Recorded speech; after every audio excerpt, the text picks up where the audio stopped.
Okay, so I'll go ahead and start now so we aren't waiting. People may come in later. So let me share my screen. Okay, so I have a bit of an introduction before we go into the panel. So good morning, good afternoon, good evening, depending on where you're joining us from today. Thank you for joining us today. My name is Adriana Bankston. I'm the CEO and managing publisher for the Journal of Science, Policy, and Governance. And I want to just give you a brief background on JSPG for those that may not be familiar with the journal. So JSPG is an internationally recognized open access and peer-reviewed publication. We were established 10 years ago by senior leaders and young scholars in science and technology policy, and our mission is to catalyze the engagement of students and early career scholars in policy and governance debate through research and writing. We publish policy papers from students, postdocs, policy fellows, and early career researchers in science policy. And through the journal, we also bolster their research and writing credentials in policy and encourage them to engage in policy discourse and debate, and to contribute to policymaking at all levels of government. We publish op-eds, technology assessments, policy memos, analyses, white papers, book reviews, workshop proceedings, and other research articles that cover every corner of science and technology policy. We also promote the publications through our global mailing lists, such as and organize events, such as workshops, webinars, and a podcast where we interview published authors. You can follow JSPG on Twitter, Facebook, and Instagram. And we also have a YouTube channel where we post all of our recordings, and we'll be posting today's as well. And we'll share the links to all of our accounts in the chat a bit later.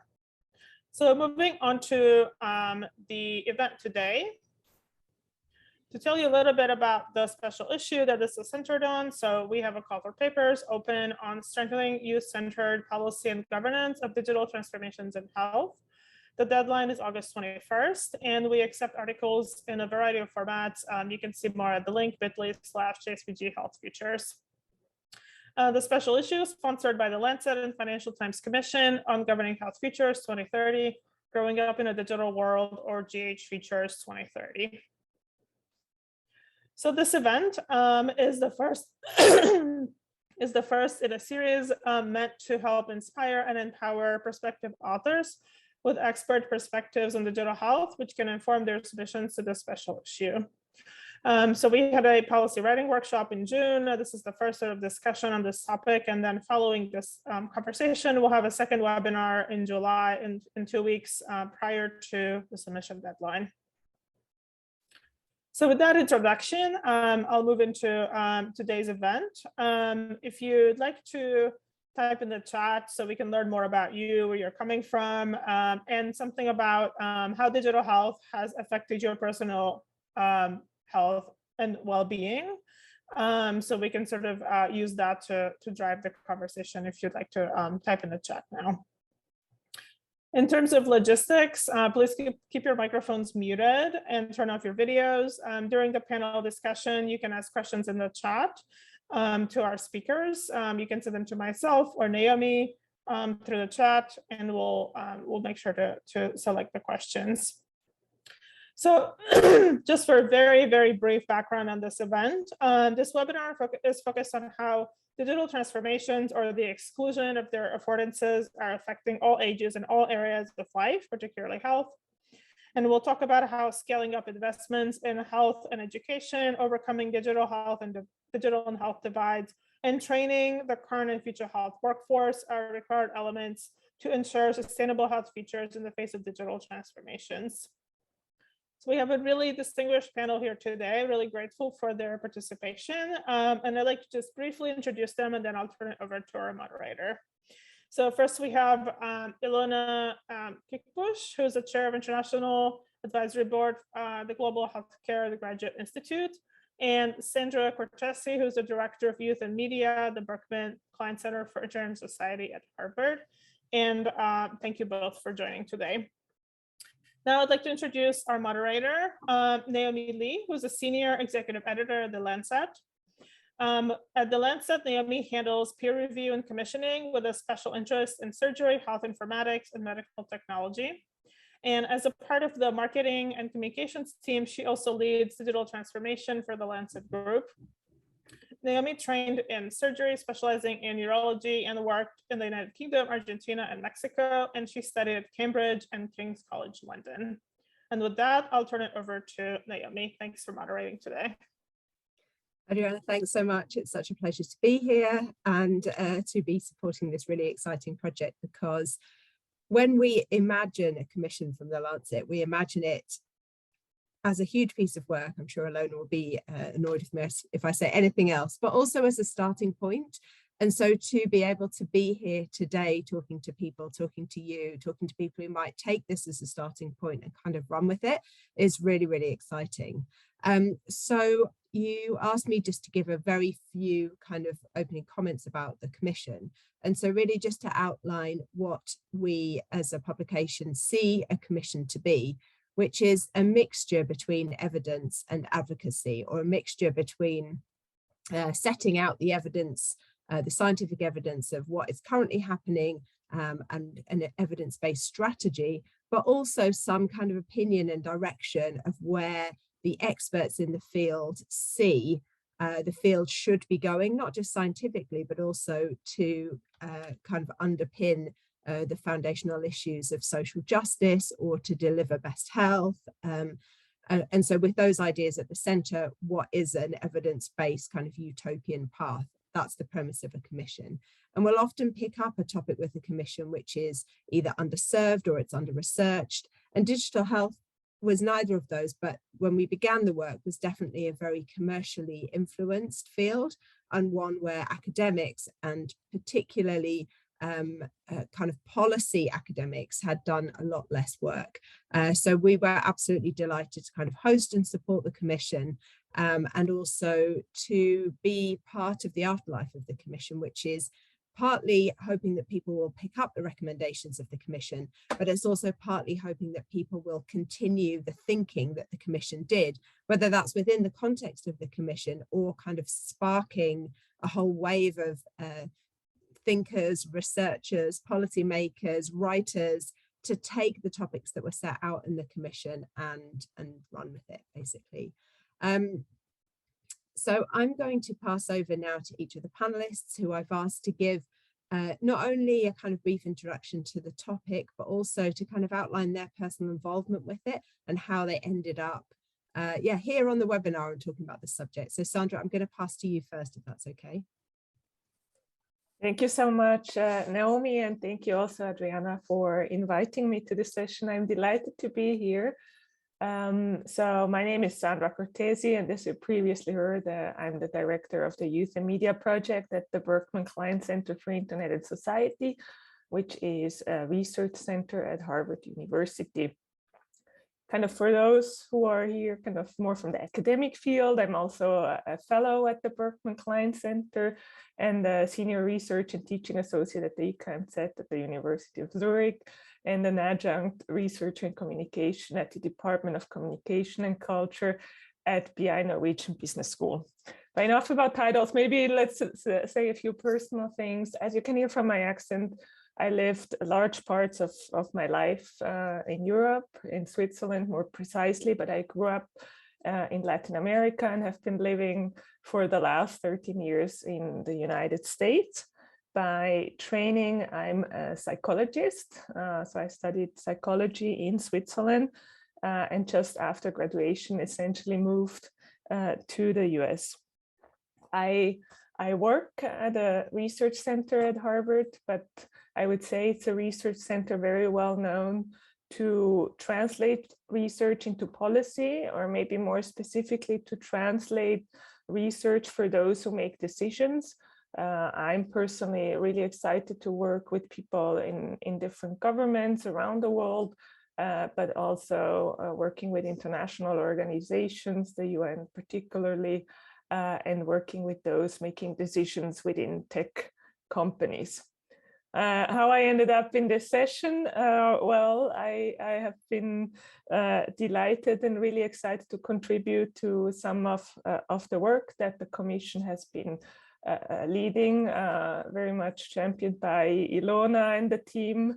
And what Youth and Media essentially has been contributing is we have been conducting focus groups with young people ages 12 to 18, primarily over Zoom, as it was in the midst of a pandemic. But the goal was to understand kind of what's their notion of well-being. So what do they understand by well-being? What's the relationship between well-being and health? More precisely, also mental health.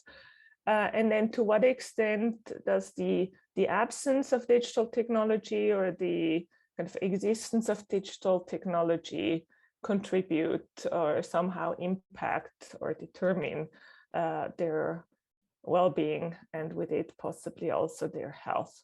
And so we've been leading these focus groups, very excited to share some results later. At the same time, we're developing a methods guide for people that are interested in maybe replicating parts of this study, possibly in other parts of the world as we move forward. So delighted to share more about that as well. Thank you. Thanks, Sandra. You gave us a little teaser there of what you're going to tell us about. So I'll definitely come back to you on that one. Thanks so much. Ilona, can I pass to you? Yes, thank you, Naomi. And why am I here? As you said, because I chaired the commission. How did I get to chair the commission? I think because of the many things I'd done before.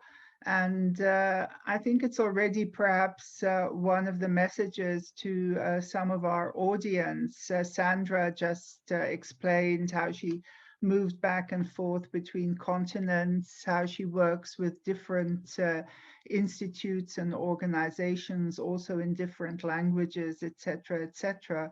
I think a bit of that is my story also, coming out of academia, initially a political scientist who actually then started working on health systems, but also a social activist. I was part of the women's health movement in the 70s and the 80s.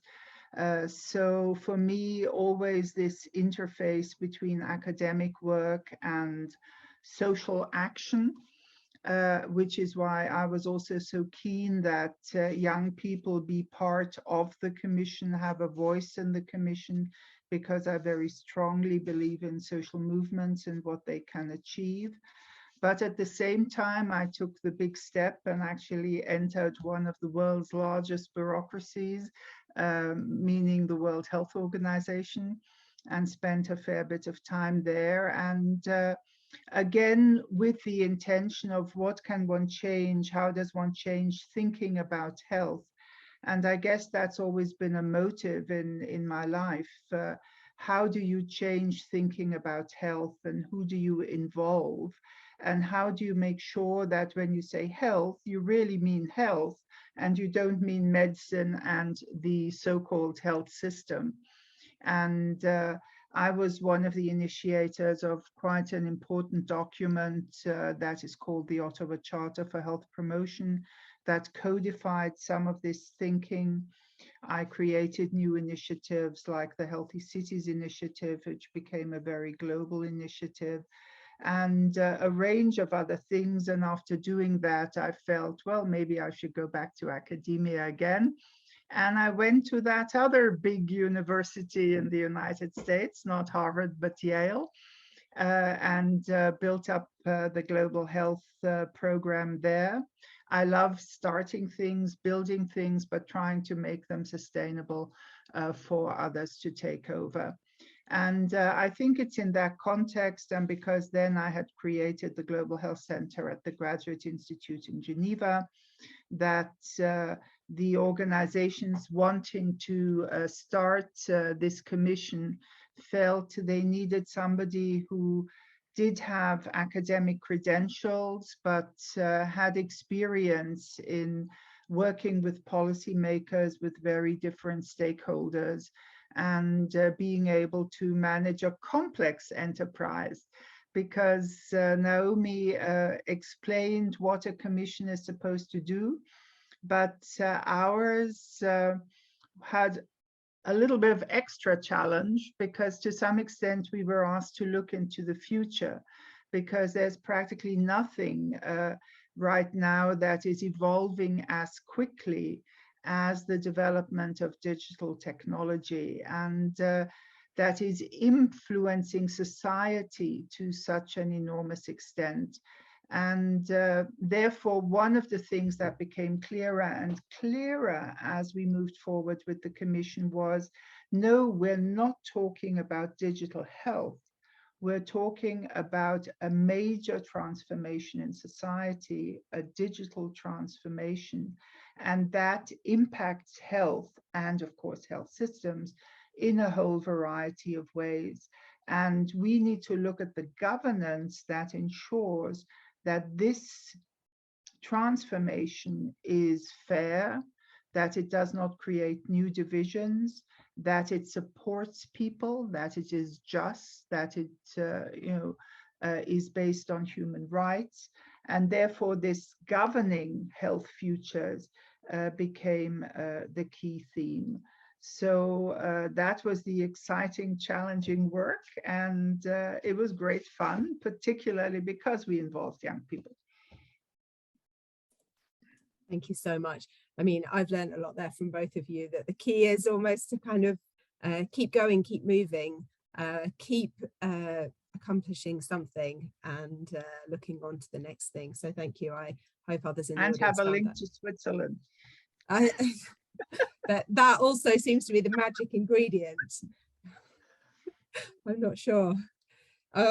So you both touched briefly in your comments on this interesting intersection between digital transformation and young people. And Ilona knows that when we were working on the Commission and through the kind of work of the Commission, it was emerging that one of the major focuses of the Commission would be on this intersection between digital transformation and young people, that many people kind of said to us, I don't get this, because young people are the most embedded in the change, and they are also at the same time not the ones who are exposed to some of the kind of more health aspects of the digital transformation, because perhaps they're young, they don't have their own device, like this intersection was puzzling for many people. But I think the Commission answered it in a really compelling way. So Ilona, would you tell us a bit more about how this kind of idea came out and the big change in thinking that the Commission allowed? Yes, thank you, Naomi. And actually, one of the questions we got most frequently when we were first explaining the Commission to people, oh, but it's old people who have to learn how to use the internet. How can you leave them out? I think our starting point was twofold, Naomi. One was, obviously, the Commission looked at the world, not only developed countries, and it's quite clear, particularly if you look at a whole range of low and middle income countries, that the majority of their populations are young people. And even though their percentage of accessing the internet, of having access to some kind of mobile device, etc., is of course larger than of older people, just also because of their percentage of population they also are in those countries, but that there is still an enormous digital divide. And for us also, one of the starting points was, 50% of the world's population don't have access to healthcare, and 50% of the world's population don't have access to any form of digital connectivity. And if you put those two together, they are a real impingement on being able to promote your health. Now, yes, on average, young people will tend to be a bit healthier than people of an older age. But again, it depends, what country are you in? Are you subject, for example, to infectious disease in sub-Saharan Africa? Will you be able to gain information if you suddenly have a rash? Think of monkeypox now. Who is able to say, what have I got? Then think of, and this was particularly important for us, think of young women, many of whom are still in very dire situations without any power, without any access to information in their societies. and the importance of sexual and reproductive health and rights and their access to information. So for us, also looking into the future, saying, look, these are the people who shape the future. These are the people who will be shaping the health systems. These are the people who need access to health now. A lot of it preventative health, yes, but also some other issues. And one last point, these are our health professionals. Because if you go into many of these countries, the more disadvantaged countries in the world, most health professionals will be under the age of 25. They are young nurses, they're community health workers. So it seemed to us, if some countries have 65 to 85% of their population under 25, then we'd better be looking at them, and we'd better be listening to them, and we'd better be working with them. And that's why Sandra and her colleagues became so important to us. Thanks, Ilona. And I'm just going to kind of explain as well that one of the terms that you used in the commission, because I don't think you mentioned it there exactly, which was to talk about the digital determinants of health, which I think is just the phrase you used to encapsulate all of the examples you gave. But it's also really useful when you're thinking more, thinking about where people may want to continue their work, that this fits into now talking not just about young people as being affected by the social circumstances which they're in, the economic circumstances which they're in, but also the digital circumstances. And I thought, yes, and if I can add two things. One, connectivity itself becoming a determinant of health. We saw that during COVID-19, who gets the information, who gets to make an appointment, all those things. But also even those who use and maybe overuse social media, the determinants of, mental health problems. We looked at mobbing, we looked at, many of these things that have a negative impact on health. So if we talk about the digital determinants of health, it's really to say, where does this transformation, where does this technology actually support health? But where also does it endanger health? And what must we do then again in terms of governance to be able to ensure a safe digital ecosystem for young people? And the minute you do that, it becomes a safe digital ecosystem for the much larger part of the population. And again, here it seemed to us, and I'm sure Sandra will confirm that it's particularly young women who also experience a negative impact of these digital determinants on particularly their mental health.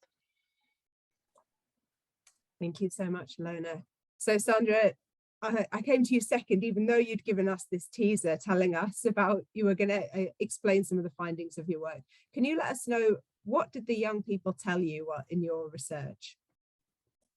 Yeah, maybe more like kind of 2 steps back, 3 shifts kind of in this digital ecosystem we are very much kind of looking into or studying. Is one is the use of mobile phone technologies. I think that's particular. Ilona was talking about access and connectivity and who actually gets to engage in the digital space. And so for young people, that often happens through mobile phones.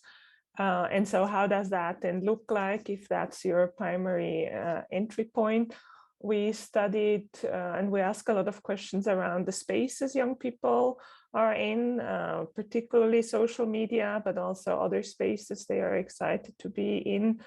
And we look at kind of the skills they learn either outside of the digital space at school, for instance, or we ask them questions about the skills they learn through being kind of immersed in the digital space.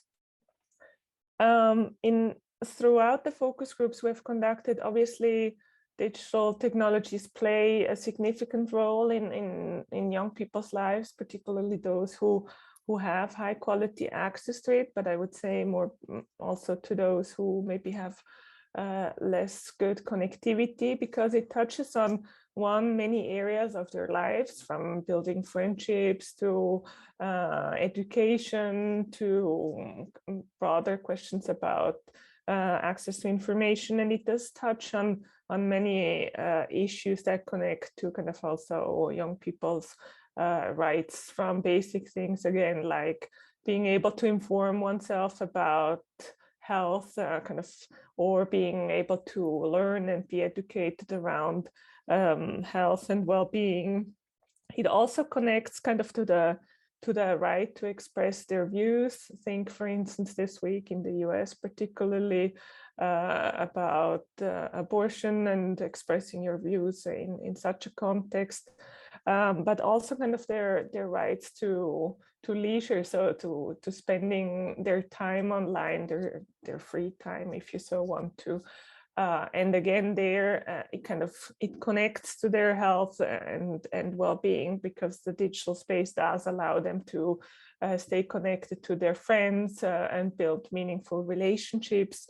But it also lets them be in spaces, could be gaming communities or other communities where they express hobbies or related things that really make them feel like enjoying life or learning something or doing something meaningful. And more specifically to health, Ilona was talking more about some of the challenges that could come maybe from overuse of digital technologies, but we were also asking in our focus groups, what kind of specific examples could young people give us from how the technologies may enhance their health and well-being. And so we were looking at meditation apps and co-watching of movies together, so specific digital tools that enhance more directly health and well-being versus kind of more indirectly touching on them. It's really, really interesting, especially when the kind of work intersects with how we have all lived our lives. The co-watching of movies made me laugh. So I want to then take the next question and ask the same question to both of you, but one kind of looking up at the big picture and one looking at people. So what I wanted to ask was, how do we overcome this digital divide? So if governments, for example, asking you, Ilona, want to invest in decreasing the digital divide, what advice did you or did the Commission give to governments that want to increase their investment in digital structures, digital data, digital facilities, but without increasing a divide? And then, Sandra, what I'd like to ask you is, from your work with young people, what is it that they are looking for in order to be able to take on this problem themselves? Ilona, I'll come to you first. Yes, thank you, Naomi. And that's, of course, a number of significant investments and what one could call infrastructure investments, because, I mean, of course, number one is there's got to be connectivity.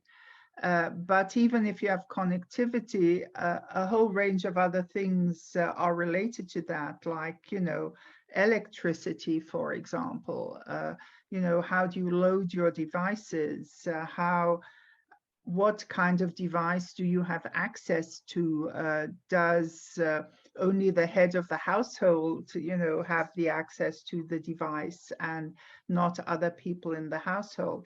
So, it's a very complex social ecosystem, I would say. And what was so important for our Commission is to say, you will need to understand that social ecosystem within which you want to build digital health services.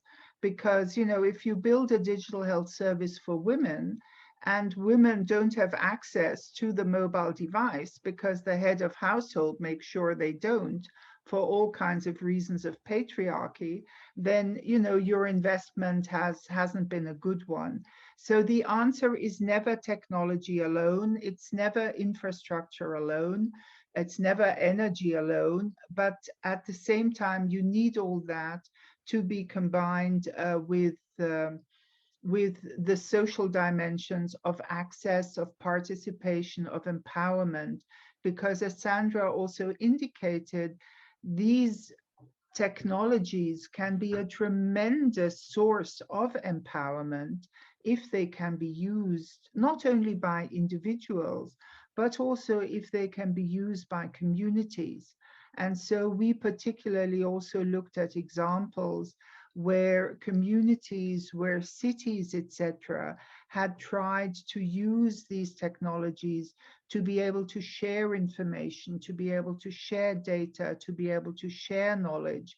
And that's why we developed another term in our commission, data solidarity, which was, you know, a lot of the discussion around digital is about individual rights, about individual access, and that's very important, individual protection, privacy. But there's a whole other world where we need to work together using digital, where we need to share. And in many cases, people do, but they're not totally aware of the consequences. So coming back to government, government has to invest in all that infrastructure and ensure there's a kind of continuous financing for that. It has to understand the ecosystem and of course also invest in the health system, that the health system is willing to be more digital. We know in some of our developed countries that our health systems are not particularly keen to become more digital, and many health professionals aren't really ready for it. And then, and this is what the young people highlighted again and again, is what we call health literacy or digital health literacy. They said, we want to be enfranchised, we want to be part of this, but for that, you must give us access to knowledge. We need higher levels of health literacy. And of course, if you think about that, then you're also entering, in terms of government, other areas of society, because then you also need certain levels of general literacy for, you know, some parts of health literacy. Even though the other day I was talking to colleagues from YouTube, and they were saying they were working on, with WHO, also trying to overcome that and to be able to increase health literacy without the written word, but, you know, through small videos, through cartoons, so that people don't have to have been in school or have a certain level of education to be able to understand the health messages. So it's a big package for government, but if they approach it systematically and if they involve young people, a lot can be achieved. It's really interesting. Can I ask you a kind of a spin-off question, which is just thinking about, I was at a meeting the other day for a different commission, and those group of commissioners asked me almost, you know, what impact can we expect from a commission? You know, what impact is there in terms of policy when you write something, be it a commission for the Lancet, be it, you know, writing a piece of either thought leadership or research? You know, how do you think the commission has impacted on policy decisions? Have you seen that since the commission published, or either while it was working? Because I'm thinking about a couple of examples, you know, in the UK or in Europe, where while the commission was working, there seemed to be a couple of different approaches to data.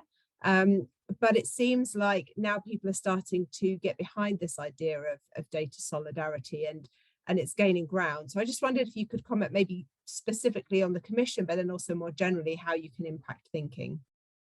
Well, specifically for the commission, of course, it's still a bit early days. I mean, it's sort of 6 months, and I, you know, would be hesitant to say, you know, here has been an enormous impact in 6 months.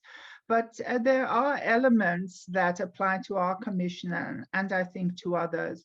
One is, if you already have a very regular dialogue with other stakeholders and actors during your work as a commission, that of course already lays the ground, because then people are sort of waiting for the outcome. You know, you get these calls, when is your report coming? And we were able to do Wilton Park conferences and others. We were, of course, faced with the fact, Sandra alluded to it a little bit, that we had one real life meeting and then COVID hit, and then we really had to become a digital commission. You know, we never met again. And we're still trying to think, is there any point in time and money where we can bring the commissioners together again? You know, we did all this work in that virtual space, which itself is extraordinary and which shows, you know, what you can do. But also what developed, and that's why I'm telling this, what developed during COVID, that everyone got more used to talking virtually, you know, like we are now. We were able and probably held many more virtual meetings than we would have under the old regime. And we were able to reach out to so many more people also in low and middle income countries. We were able to reach out to policymakers who weren't going to travel, you know, for 3 days to be able to talk with us, but were ready to do so on a computer. So I think having those conversations while you are working is absolutely essential. Then having rather clear recommendations. And I would say also coming up with a couple of notions or terms that people can relate to. I mean, I don't just mean slogans, but I mean something. You mentioned the term data solidarity. You've got to be able to fill it. But people start saying, yes, you know, I've had discussions just last week with the European Commission that, you know, is working on all kinds of regulation and governance of data, but so far has focused very much on individual rights. And we came in with this term data solidarity. We started discussing it with them. And yes, as you say, it's catching on, because also what people are starting to realize, nobody's alone on the internet. And we've realized this with Facebook. You know, somebody might be protecting your own individual rights, but whoever is researching your network, the kind of regulation we have doesn't protect all those other people. And the interesting data are the connected data, not, you know, the one single thing, the connection between everything you do, whether you shop or play or do whatever, and your connection to other people who you can influence. And so I think having some clear things, digital determinants was another thing that a whole range of people caught up with, and WHO is already using that term. So we're starting to see, you know, some of these concepts are tangible. They stand for something. You can fill them. You've got to research them in more depth, yes, but they're helping move the field forward. Thanks, Ilona. That's super interesting. So, Sandra, I would like to put both of those questions to you, but just rewinding a bit, originally we were talking about what investment do you think from your work is required to overcome the digital divide? Well, I mean, Ilona already shared things I would have said also, but in terms of digital divide, we think conceptually in terms of 3 digital divides, and in all of these, more work is needed, from more investments to more research to more dialogue around it. So the first one is this question of access: who can actually engage with digital technologies and the digital world more broadly, as Ilona explained. The second one is the question of skills. So who has the skills to navigate the digital world safely and in ways that feel meaningful and relevant, but also who has the relevant skills, particularly when it comes to health, or as Ilona was saying, in terms of data. Do I understand what data am I sharing? What data others are collecting and maybe kind of using that I am giving, and to what extent could I actually use my own data to create things that are health relevant from my own health app, or thinking about my digital habits and so forth. But the third one is who actually, and I think that would be interesting to see some papers around it, is who actually has the resources to really meaningfully engage with the digital world. And that can be anything from who is able to afford the latest kind of digital or emerging technology. Think about wearables or kind of AI driven technologies, but also kind of who is able to access different health specific applications, bots, you name it. But more than just technology, who has kind of mentorship or companionship guidance kind of in this digital space. If you're struggling with a health issue, do you know who to kind of go to digitally or in the kind of physical world? And what other types of resource inequalities do we see kind of in this youth space? Kind of maybe to connect to your second part of the question, I think obviously young people particularly struggle with all these inequalities and kind of digital divides, and they need much more help. But when they are able to kind of contribute either digitally or to consultations like the one the Commission was leading, they are eager to participate, that's for sure.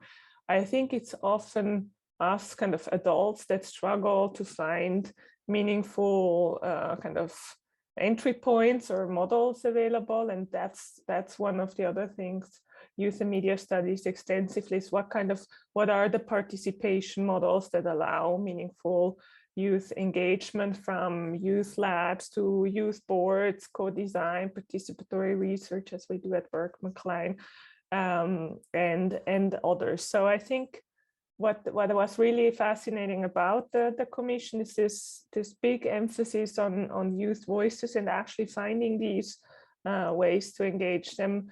But I think globally there is much more we can and should do, thinking also about all these large organizations involved. And what has become also relatively obvious in the research we're doing is that we need all stakeholders' help when thinking about access, but when thinking about digital skills, as Ilona was talking more about. We need we need the government, but we also need that there is a role to play for those working outside of the formal educational field when thinking about youth. So we need the tech platforms, we need UN agencies and international organizations.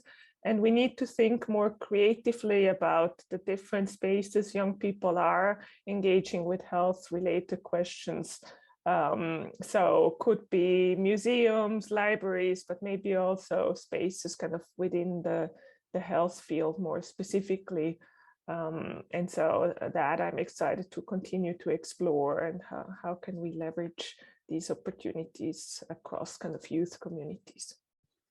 Naomi, if I can just also add, because of the history in quotes of the Commission, initially we didn't have the money in the Commission, our original budget, to do such strong youth involvement. And the suggestion was, let's add one youth commissioner to this group of commissioners. And I felt very, very strongly, no, we need more. And I just want to give credit to the Swiss Development Agency, who then gave extra funding, additional funding to the Commission to actually build the youth group that we were able to have, to finance some of the additional youth activities that we were able to generate. And also full credit to the Lancet to allow us, in quotes, to also publish not only the report of the Commission, but also the statement from that youth group together with the Commission report. So those were some of the smaller innovations, but they also needed money. And luckily we found a funder who was willing to support that very strongly. And I want to give credit for that. Yeah, thanks, Alona. It's so interesting hearing about the comments about how to facilitate participation.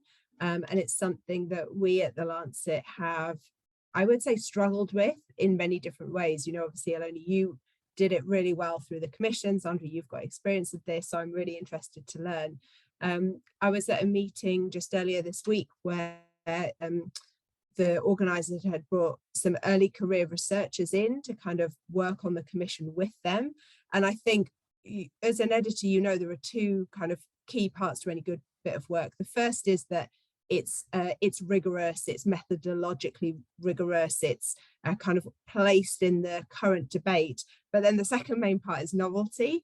And so people who are kind of fresh to the field, who are early in their research, are often the ones who are bringing these ideas. And as the meeting progressed, there were a few times where, you know, in the coffee break, the person sidled up to me and said, I kind of wanted to ask about this, but I just thought they must have already discussed it. And you think, no, you need to go back in there, because of course they haven't. You know, these group of people, although we're bringing them together in this way for the first time, have also been here having this debate for like 10 years. So it often requires, it's not just that the participation is like a nice to have, it's that it genuinely improves the quality of the debate and moves the debate on in a way that you can't when you've been doing something for a long time. So yeah, just to relate that anecdote. So I am now going to open to the floor for questions. So I would like to ask participants, if you have a question, why don't you raise your hand, raise your digital hand. Hi, Siwa Banamusa. Yeah, hello, I'm Siwa Beni Musa. I want to introduce myself. I'm a second-year medical student from Jordan and secondary in the Middle East. So I want to ask if Miss Alona, about how can I, as a medical student, like improve health policy and artificial intelligence in my country, providing that we only have one company which started its like AI innovation in medicine like for some years, and they are doing now a yearly conference, but like they don't do anything like practical for youth here in Jordan. So myself, I started like doing more research about organizations and started memberships. One of them is in Governing Health Futures, and it's just like more about research. So how can it be practical, and like how can I support moving for a better health policy and healthcare innovation in Jordan, or any countries like my country? It's such a great question, and I guess also you know, thinking about your own journeys, because one of the things we had thought to ask you as well was, you know, what advice would you give to your younger self? So what advice would you give to your younger self? What advice would you give to Siwa? So thanks for the question, Siwa. Alona? Well, you know, I wouldn't even give that much advice to my younger self. I would give advice to my older self, not to forget what I was like when I was 25, because I guess I was like Seva, wanting to affect change. And I was lucky that I was able to be part, as I said earlier, of a group of people, of a larger social movement. We had two meetings going on in parallel, two movements. One was the women's health movement, and the other was a health movement to change health policy in Germany and to make it more health focused. And Seva, that's probably one of my first bits of advice, to find others, and maybe, you know, through digital means find others. I'm also thinking of, you know, we used Twitter just a couple of years ago to create Women in Global Health, and said who would want to be part of this. For our project, for the Commission, we've worked with the International Federation of Medical Students Associations, and some of their members have been working with us in terms of regional groups. And I think you'd be very welcome also to reach out to us. And so Whitney is here with us, who's our youth officer as well. They will share with you who are the people in your region working with the Commission and trying to take these ideas forward. And then jointly, you know, one can develop ideas on how to change health policy, how to be active. And everything is very local. In the end, politics and policy is very local. I'm always very hesitant to say, you know, do this or that in your country, unless I'm really there and have had experience. So that context is important, but certain general strategies do work. And the first such strategy is, you know, get together with like-minded people and then do a good analysis of what's missing and where starting points might be, and particularly do an analysis of allies and stakeholders. You know, who would be willing to support us? Who could we reach out to? You might reach out to certain mentors, for example. You might talk to the WHO office in Jordan, for example, and say, you know, can I do an internship here? Can I help you? And build up contacts in that way. So never be fearful to ask also. And in your country, as in others, there are many important UN organizations that often have opportunities for internships, etc. And you might want to reach out to that. And then you can do a mix of some of your academic and research work and some work on the ground, for example, in women's health or other areas. Thanks, Alona. Sandra, I wonder if you had any kind of tips about how you managed to move forward when you were starting out.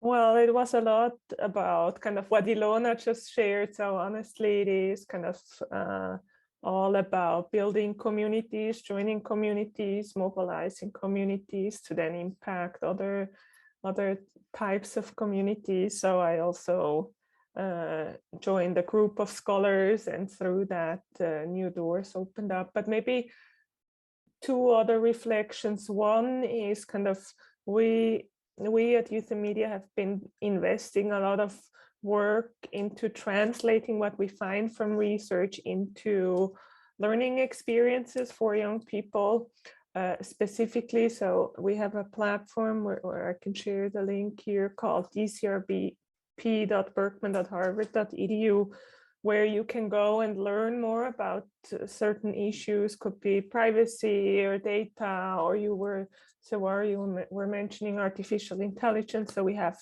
content on about those areas, but also maybe while we're always trying to impact those, kind of empower those making decisions, a big role can also be kind of become a leader among your own peers, and kind of what can you share with those who may not be thinking about these issues as you seem to be heavily doing.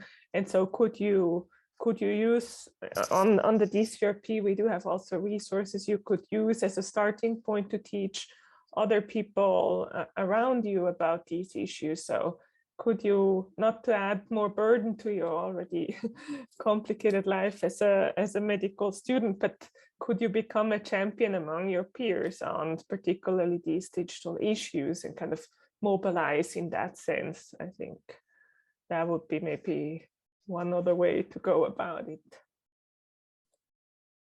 Such great comments. Thank you so much. Thank you so much, both. It was very helpful. I can't add very much to what was said, but I did want to also just add that often what happens when you're a medical student is your peers are your peers and they're your friends. And what happens when you get older is all of a sudden they're also your network. So you will find, I find now that people I was at medical school with will send us research or will reach out. So there's a kind of a dual aspect to it. Often you don't know how important those people will be in your future life. So yeah. Are there any other questions from the participants? Anything else that you'd like to put to our panel? as people think about the questions, obviously I saw a comment from Whitney there that obviously on Ilona's end, there is a network of kind of young people that was formed and maybe can grow. So maybe reach out and send an email. And also, if you're watching this and you're excited to engage more with youth and media, please feel free to send me directly an email and say you watched this and you're excited to engage. Youth and Media also has a network of young people globally that thinks about these issues. So you're welcome to send me a quick message and we figure out how that could look like, no matter which part of the world you live in. Can I have another question or like another comment?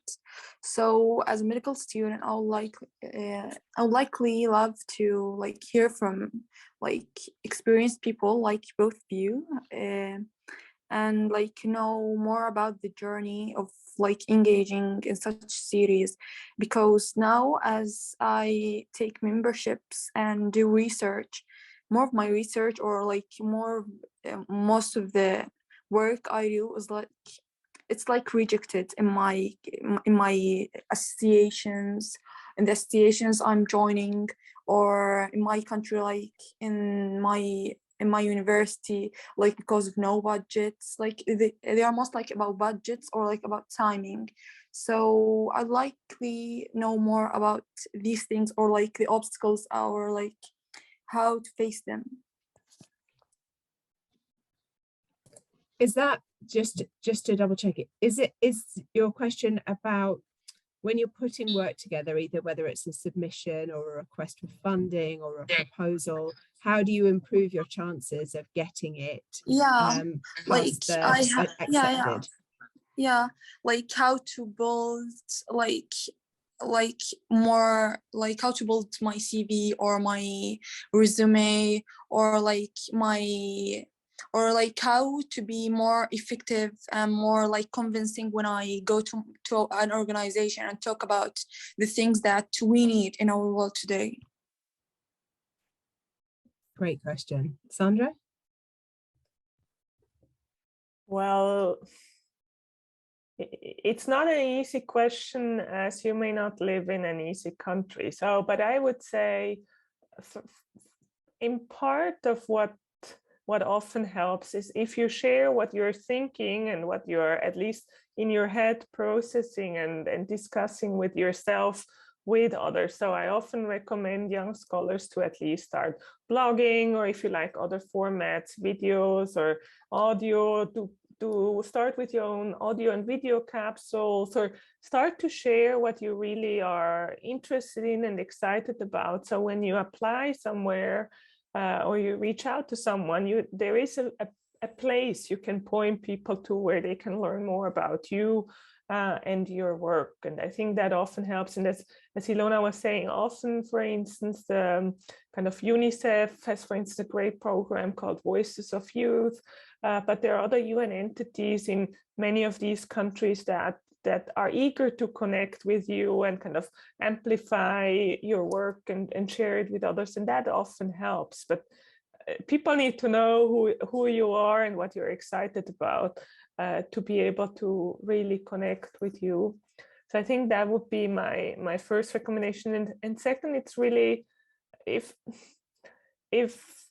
in your school or at your university, you're not learning the things you feel would be most relevant, I would try to either connect with others on Twitter. There are interesting learning groups, or on other spaces.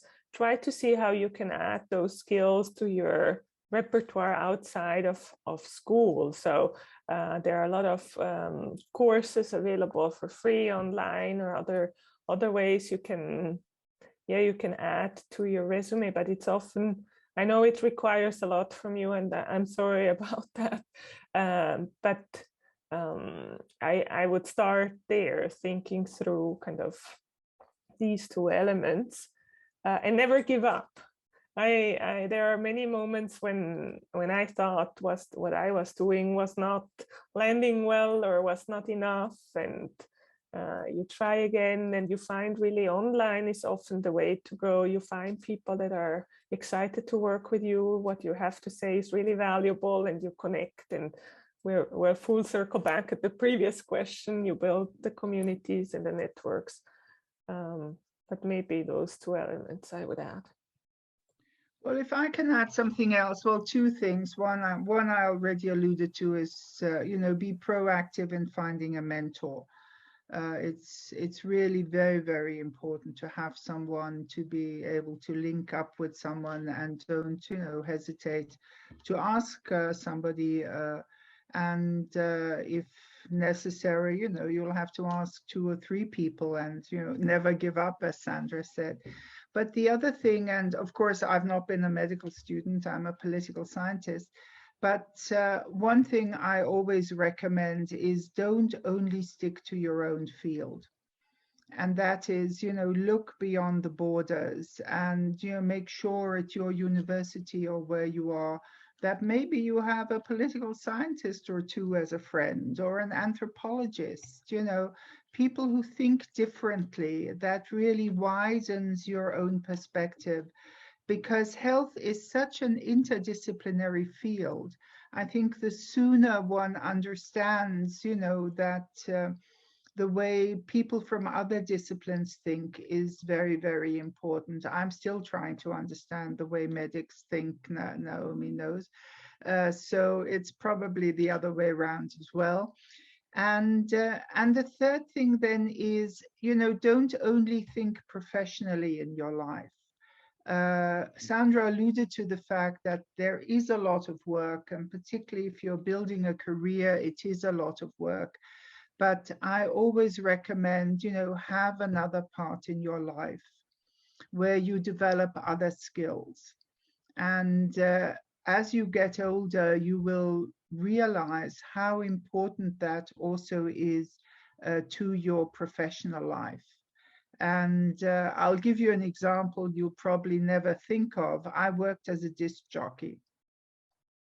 And I put that in my CV when I applied to WHO. And when I was interviewed, the director said, "Why is this relevant? Why did you put this in your resume?" And I said, "It is very relevant because as a disc jockey, you learn to read the room. And if you are a professional person and an advocate, you've got to understand whether the room is actually listening to you, what the mood is in the room." Now, of course, when I worked as a disc jockey, that's not why I did it. But it turns out it actually provided me with a very, very specific skill that has been very useful for me. And so I also always say to young people, do things that are fun as well. Do things that you feel, well, I really like doing that. I can't work all the time. And you will see that that provides you with skills and contacts that can be very, very relevant later in life. I literally never knew that about you, Ilona. I feel like I've learned a lot, but that's the one thing that I'll never forget from this meeting. So I look forward to the next party we attend together. I would just like to pass the floor back to you, Ilona, because and ask you a bit about what you're going to do next. What's the next planned phase of work coming out of the commission? And then hopefully we'll have a time just to quickly sum up after that, but I'll pass again back to you. Thank you very much. And just a few things. I think Whitney has also prepared a few slides, and I'll just say a word or two, but you can study them in more detail afterwards. Naomi, as you've already alluded to, of course, we also from the Commission, and particularly the co-chairs, have a great interest in finding out how the recommendations that we've put forward can actually be carried through, in what way they can be researched further, in what way they can help policymakers and communities in their decisions. But we're also very aware that it still needs a lot of experimentation, innovation, transformative workshops and things like that. So we've proposed as the next step of our work, and it'll be for the funders to decide, what we've called a digital transformation of health lab. And here we want to, further develop the cutting edge thinking that we've developed and move it beyond the SDGs, because those of you that are familiar with the Sustainable Development Goals will know that they make practically no reference to the digital transformation. That is one of the big weaknesses of the Sustainable Development Goals. Whitney, just go ahead with the slides without me saying much. So this is basically what I said. We want to look more in depth about how you govern the digital transformations, and that's why we've created the lab. We created a pizza to try and clarify what we are on about. In the center, of course, young people's health and well-being, but also what we've learned from young people. We always spoke of empowerment. They said enfranchisement. They don't want to be empowered. They want to have rights. And so we said young people's health and well-being has at its core what we've called digital health citizenship. And that is defined through several things: advancing the value-driven approaches, putting young people in the center, and addressing the digital determinants. And you can see in the outer part of the pizza, the crust, I guess that is, you can see some of the specific areas we've already referred to, Sandra and I: digital health literacy and skills, data solidarity, and many of the other things that I won't go into now. But as we've developed our proposal, we have concrete work streams on each of those areas. We've also said, and this has been really critical in our commission work, we've seen that some of the digital transformation is much more advanced, particularly in some middle-income countries like India, for example, than it is in some of the high-income countries. And therefore we said, as we move forward, the center of the commission, in quotes, was kind of in Geneva, with a partnership with my co-chair in India. We are now constructing a consortium with 4 partners. All 4 of them have been members of the commission, very proactive on the ground in policy at universities. And you can see, and that's perhaps the most exciting things, if you look at the right-hand corner, what we call the lab partnerships. And Naomi asked earlier on, how do you ensure impact? These are all examples of organizations, institutions, partners, individuals whom we have built up relationships with over the time of the commission. They've given us input, they've given us ideas, and they want to continue to work with us. And there is one important organization here I also want to highlight, that's called Transform Health. It's also chaired by 2 of our commissioners. It brings together a lot of UN organizations as well, and other partners who are trying to promote better governance for digital development. So the next slide actually shows you the example of these many actors. I made a reference to such a large transformation has many stakeholders that need to be brought together, that need to have conversations. And you can see here that includes the intergovernmental organizations, includes the national governments, includes academia, donors, of course, and others. And in the Commission, important, Naomi will underline that, because the Commission had to be independent 150%. So we did have conversations with the private sector, but there was no membership from the private sector. For the lab, we will have a bit more flexibility, and we're having interesting conversations, for example, with some of the health platforms. Whereas we've taken the decisions, we're talking to those platforms that WHO also talks to. So, again, we're trying to be careful and want to be sure we move forward appropriately. And then we've tried to develop a 6-step pathway of impact, generating knowledge, even more than we've done with the Lancet report.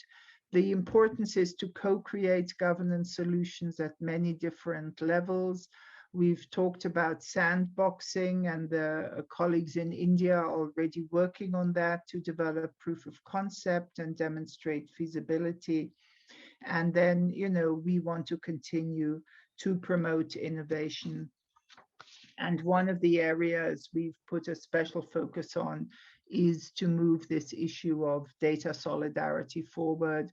And there's going to be a couple of publications on that, and then also discussions with a range of policymaking agencies to take this concept forward. And the next slide, I think, as Whitney puts it up, shows you where you can find more information on our work as we move forward. And we hope you'll find it interesting. And if anything, read the youth statement. If you find a bit more time, read the executive summary. And if you have really a lot of time, read the whole Commission report. I'm sure it'll be worth your while. Thanks so much, Ilona. So as always, we could have kept going on and on and on, but we really have come to the end of our time. However, I do want to give you both the opportunity just to say a one-line closer. And Sandra, if you could work in your most unusual hobby, then all of the participants would go away satisfied. Sandra, let me pass to you for your closing line. No, I just want to say thank you for those who did attend this session and may watch it afterwards. In your kind of quest for a topic to write a paper about, if you are still hesitant, please do not hesitate to email me. We can do a separate brainstorming. I'm really excited to continue to explore this topic. And particularly if you're looking for a specific methodology or a good starting point, I'm here to help. Please email me. This is a really important issue. I think COVID has highlighted that it will become an even more important issue as we move forward. And young people around the globe need our help and your help in addressing this issue. So thank you for being here with us today, and please reach out. Thank you so much, Sandra. I'm sure people will. And Ilona, just a one-line close. Well, yes, first of all, also to say thank you, and to flag those 3 big issues that are important to us. The digital determinants of health. What does that mean for young people? Data solidarity. How do young people want to share their data and work together with data, co-creating data also, and data pools that will help them as they move forward. And of course, in general, coming together as young people, we are starting a project on if young people were to invent a health system. Remember I said 50% no universal health coverage, no digital. If you were to invent a health system today based on this, what would it look like? So digital first health systems. Thank you. Thanks so much, Ilona. Thank you, Adriana. We've had a really interesting discussion, and I hope it's provided lots of topics for people to kind of bounce off. So I'll pass back to you to say the thanks and farewells. Thank you. Yeah, thank you all for this really great discussion today. And thanks, Naomi, for moderating. It was really fascinating to listen to this in the background.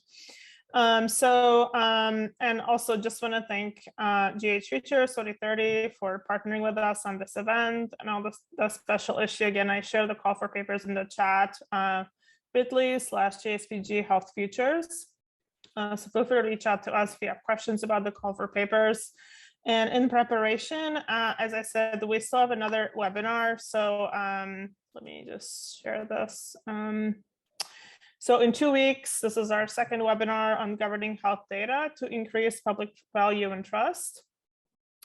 Currently, we are adding more panelists, so this flyer will change, but we encourage you to register now, and we'll promote in the next couple of weeks. The webinar will focus on policy developments to promote human rights in the digital environment, involve youth in designing health policies, and unlock the shared public value of health data while increasing trust among individuals, health providers, and governments. So it should be a great discussion, follow up to this and complementing to what we discussed today. So thank you again for joining us. And we look forward to your submissions to the special issue, and have a great weekend. Thank you. Bye-bye. Thank you. Bye-bye. Thank you all. Thank you. Bye.